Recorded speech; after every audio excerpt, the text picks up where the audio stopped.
Le taux de surgraissage est un élément très important à prendre en compte lorsqu'on fabrique un savon. Ici, nous avons Adjoa, une vendeuse de savon. Elle fabrique ses propres savons en faisant des mélanges de savons dans les bassins. À côté, nous avons Aou, une des clientes fidèles de Adjoa.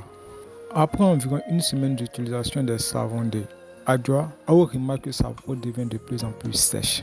Elle demande donc à Adjoa de concevoir un savon surgras à hauteur de 5% qui sera beaucoup plus adapté à sa peau. Voilà notre cher Adjoa dans toutes les difficultés. Adjoa ne connaît pas le thème taux de surgraissage. Tout ce que Adjoa connaît, c'est de se rendre au marché, acheter des morceaux de savon, des résidus de savon, venir les mélanger dans les bassines pour ensuite les mettre dans les pots et les revendre. Alors, comment pouvez-vous venir en aide à Adjoa pour concevoir un savon surgras à hauteur de 5% pour sa cliente Aou?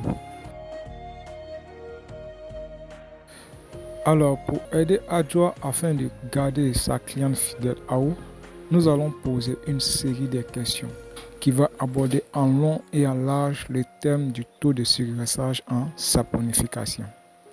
Alors, la toute première question qui nous vient en tête, qu'est-ce que le taux de surgraissage en saponification? La deuxième question est la suivante. Quand dit-on qu'un savon est surgras? Question 3. Combien de types de surgraissage existent-ils en saponification? Expliquez chaque type. Question 4. Peut-on combiner les différents types de surgraissage sur un même savon? Question 5. Jusqu'à combien de pourcents peut-on faire un taux de surgraissage en saponification? Question 6. Quelles peuvent être les conséquences d'un taux de surgraissage trop élevé sur un savon? Pour la question 7, nous allons prendre un cas pratique, comme celui de Adjoa à qui la cliente demande de concevoir un savon surgras à hauteur de 5%.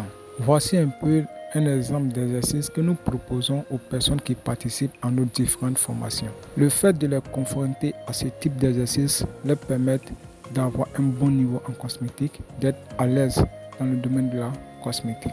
Nous allons répondre à toutes ces questions dans notre prochaine vidéo. Donc abonnez-vous et restez connectés. Merci et à la prochaine.